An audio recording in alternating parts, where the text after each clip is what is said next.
سلمان اور عبداللہ شہر سے اپنے ماموں کے گھر چھٹیاں گزارنے آئے ہوئے تھے۔ گاؤں کی صاف ستھری فضا انہیں بہت اچھی لگی۔ دونوں کزنز کے آنے سے حمزہ بہت خوش تھا۔ وہ آپس میں بہت گہرے دوست بھی تھے۔ ایک دن عبداللہ نے اپنے ماموں سے کہا، ماموں جان، اس گاؤں میں ایک بہت مشہور کنواں ہے۔ اس کنویں کے بارے میں سب لوگ عجیب و غریب باتیں کرتے ہیں۔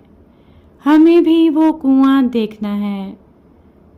ماموں جان نے کہا، ہاں بیٹا، وہ کنواں اپنی پراسراریت کی وجہ سے بہت مشہور ہے، لیکن وہاں جانا خطرے سے خالی نہیں۔ پرانے زمانے میں اس سے لوگ پانی بھرتے تھے۔ اس کنویں کا پانی بہت میٹھا ہوا کرتا تھا۔ پھر ہوا کچھ یوں کہ جو کوئی بھی کنویں سے پانی بھرنے جاتا، وہ اپنی جان سے ہاتھ دھو بیٹھتا۔ پھر آہستہ آہستہ سب لوگوں نے کنویں سے پانی بھرنے جانا چھوڑ دیا۔ اور بھی عجیب و غریب کئی باتیں کنویں سے متعلق مشہور ہیں۔ عبداللہ نے اپنے ماموں سے کہا، ماموں جان، پلیز ہمیں جانے دیں۔ ہم کنویں کے قریب نہیں جائیں گے، بس دور سے ہی دیکھ کر واپس آ جائیں گے۔ کافی منت سماجت کے بعد انہیں اجازت مل گئی۔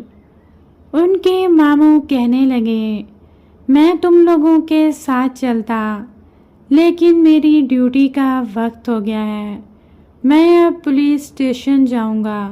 تھوڑی دیر بعد وہ گھر سے نکل پڑے۔ وہ کنویں کو دیکھنے کے لیے بہت ہی پرجوش تھے۔ آخر کار کافی فاصلہ طے کرنے کے بعد وہ کنویں کے قریب پہنچ گئے۔ انہیں کنویں کے پاس پہنچے کچھ دیر ہی ہوئی تھی کہ انہیں کچھ لوگوں کے قدموں کی آوازیں آنے لگیں۔ وہ فوراً ہی ایک پیڑ کے پیچھے چھپ گئے۔ تھوڑی دیر بعد وہاں 3 لوگ آئے۔ ان کے ہاتھوں میں بیگ تھے۔ کچھ دیر بعد ان میں سے 2 آدمی کنویں کے اندر گئے اور بیگ رکھ کر کنویں سے باہر نکل آئے اور پھر وہاں سے چلے گئے۔ ان کے جانے کے بعد وہ تینوں پیڑ کے پیچھے سے نکل آئے۔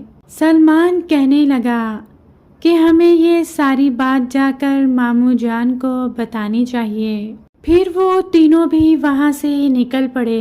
کچھ دیر کے بعد وہ تینوں پولیس اسٹیشن پہنچ گئے اور اپنے ماموں کو ساری بات بتائی۔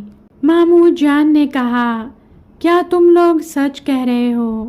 سلمان کہنے لگا، جی ہاں ماموں جان، یہ سب کچھ سچ ہے۔ ساری تحقیق کرنے کے بعد تمام مجرم پکڑے جا چکے تھے اور منشیات سے بھرے بیگ بھی برآمد کیے جا چکے تھے۔